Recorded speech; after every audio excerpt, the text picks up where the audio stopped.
Hello everyone and welcome back to the Odious Soul. My name is Shannon and it is October 4th and I still have a ton of food in my garden. So the nights are slowly getting colder. Last night it was 42 degrees. So fortunately it didn't get any colder than that. Nothing has died from frost yet. I did have to take some of our, I don't even know what they're called. We call them angel wings, but kind of like almost like an elephant ear. I actually have no idea what they were. They were actually plants that my great grandmother had, and then she gave them to my grandfather, and my grandfather gave my mother clippings.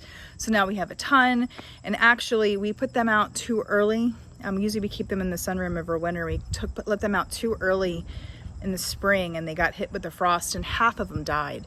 So I still have 3 containers of them. I moved them in to the house today just so I don't have to worry, because like I said, these clippings have been passed on and on and on.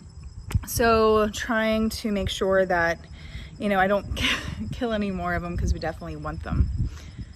All right, so let's go ahead and take a look at what is left in the garden. First off is definitely the peppers. Peppers are still doing amazing. I really haven't picked any off in a while of anything, just because I still have so much inside.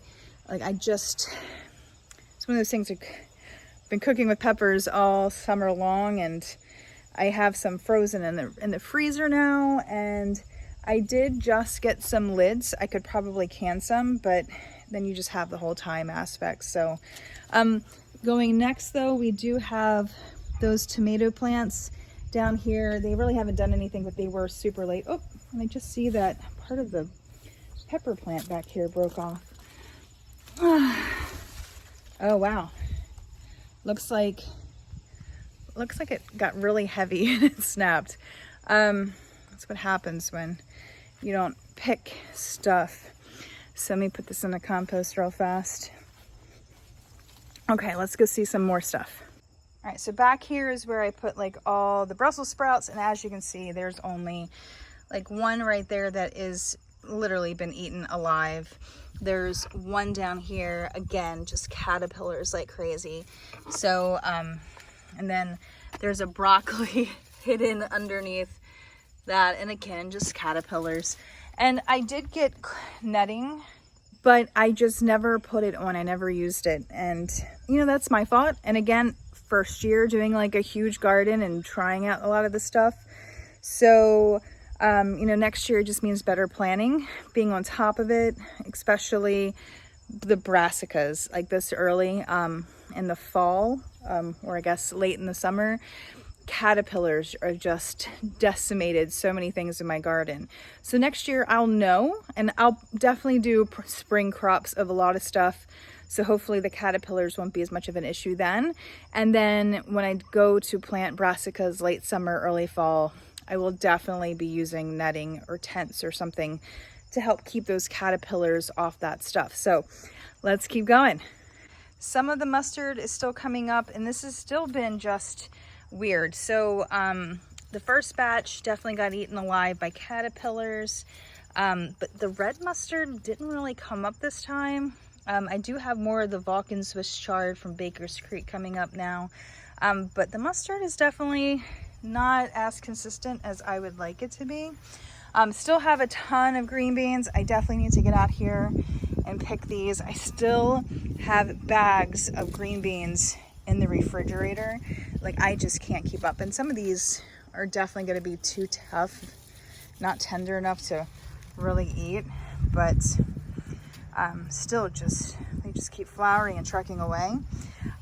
Lettuces are doing really well. Like, some of these are bolting right now. Like, this is, I think, the Grand Rapids. And then here is the Burpee Bib. But I have planted more little seedlings. So trying to keep succession planting of the lettuces, because we do eat a lot. And then the tomatoes, I have so many tomatoes to get off.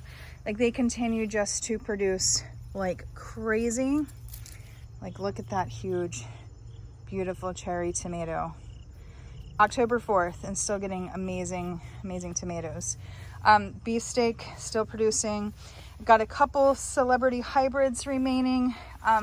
You can tell, like all the celebrity hybrids are definitely a lot smaller. So this is the huge cherry tomato that I grew this year. And you can see like the size difference with the celebrity hybrids. They're just so much smaller than they were before, or earlier in the season. But the beefsteak is still doing halfway decent, like still a pretty good size on the beefsteaks. Of course, the cucumber trellis is bare, and the little kale I have down here decimated by a caterpillar. And oh my gosh. All right, so how many caterpillars do you see? Where's Waldo? There's one. There's actually there was two there, so that's actually now 3, 4, 5. Any more? Oh my gosh. It's just crazy. Oh, 6. Look at these little devils.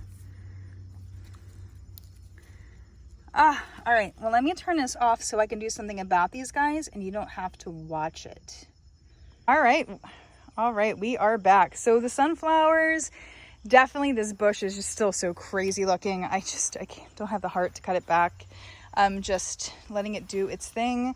Carrots, we've actually eaten several carrots out of here, and there's still more to come. So like you can see down here, like there's still ones that are ready, but we're only picking them as we need them.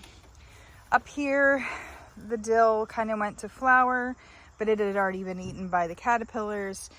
Basil not doing too good.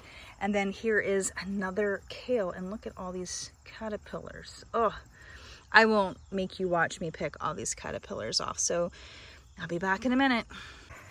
Okay, so I ended up finding 7 little green boogers on those things, on that kale. So coming over here to the grape arbor, we've actually had some good grapes. They're pretty much done now.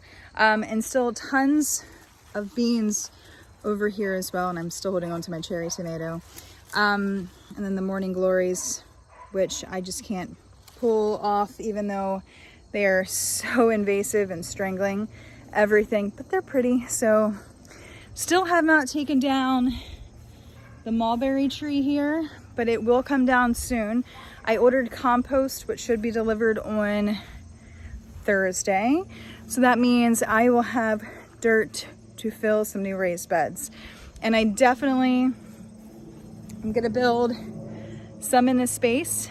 Not sure how big, sizes or dimensions. I think I really need to get the mulberry bush down first and then check out all the lumber that I have and then kind of maybe lay out a couple options. But I definitely need to figure out, I want to grow a ton of melons next year and pumpkins. I want to be able to grow all my own Halloween decorations next year. So that's like a huge priority, and I got to figure out a pretty nice big space because, well, melons and pumpkins will take up some space. So need to figure that out. Want to do peppers and tomatoes all along the edge of the garage. So then I also need to figure out where I want to grow my beans and my cucumbers next year. So that's another thing. And I don't want the beans to be near the grapevine, the grape arbor, because of how many Japanese beetles the grapes attract. So I did put down milky spore, I believe end of July, beginning of August. So hopefully there won't be as many next year, and then I can do a couple more applications and hopefully get rid of them completely eventually, or at least, highly minimize them. So got to figure out a bunch of stuff, like where to put everything. But let's keep going. So I just walked you through my 3 raised beds, talking to my camera without it actually being on. So let's try this again, okay? Okay, so seriously, I need to just stop because I have gone to record the raised beds twice now, and apparently I am not turning on my camera. So anyway, some of it's good, some of it's a hot mess. Still have lots of chard and cherry tomatoes. Those are my happy places. we'll just bypass everything else. But just know that right now I still have so much more food left in my garden than I am able to consume. Thank goodness for friends and family who I can share the food with, because it's too much. And I don't even have that big of a garden. So it's awesome. And I can't wait till next year. Like I told my mom, like I can't wait to can all the salsa. Like next year, I want to can so much salsa and pasta sauce and basil pesto. Like that's my top 3 priorities next year, because man, I make amazing salsa. Like it was so good. But anyway, I think that's it for now. I know there's other stuff I want to do, but honestly, like I hurt my tailbone over a week ago and it still hurts, and I mowed the yard this morning. So I don't know how tired I'll be after picking all this produce from the garden. There's with the compost coming, I have a ton of bulbs that I need to plant. But I want to wait till the compost gets here, because I have to build or create a new bed for all my alliums that I got, which I'm super excited about them. I can't wait. But yeah, so I don't know if I'll do that today. I don't know if my body really feels 100% on it. So anyway, thank you so much for watching my garden journey this year and joining me and watching my successes and my failures. Because Lord knows I've had a whole bunch of both. But very exciting. Oh. Hey, Chase. Chase over here is our neighbor's cat, actually, and there's Fluffy, our cat. Chase likes to come visit. He always thinks we're going to give him food, but his mommy doesn't like us making him fat. But anyway, so excited at the thought of next spring. It's going to be a long winter,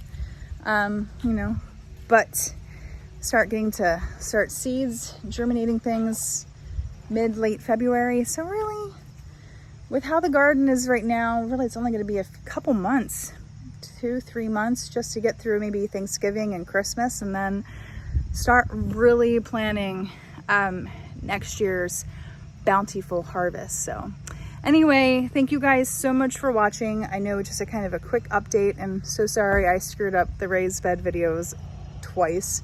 But I wish you the very best. I thank you so much for watching, and hope you come back soon. Bye. And here it is, my harvest for today. It is peppers, green peppers, jalapenos, banana peppers on top, and then this whole side is beans, both the Dragon Tongue bush beans, the Kentucky Wonder, and Blue Lake, and then on the bottom are all the tomatoes. So definitely at least 10 pounds of food, if not more. I mean, it's crazy, but super exciting. October 4th, still harvesting. There are still so many peppers on the pepper plants. Can't believe how many, actually. So hopefully the frost will hold off another week or two and we can get another basket full of food.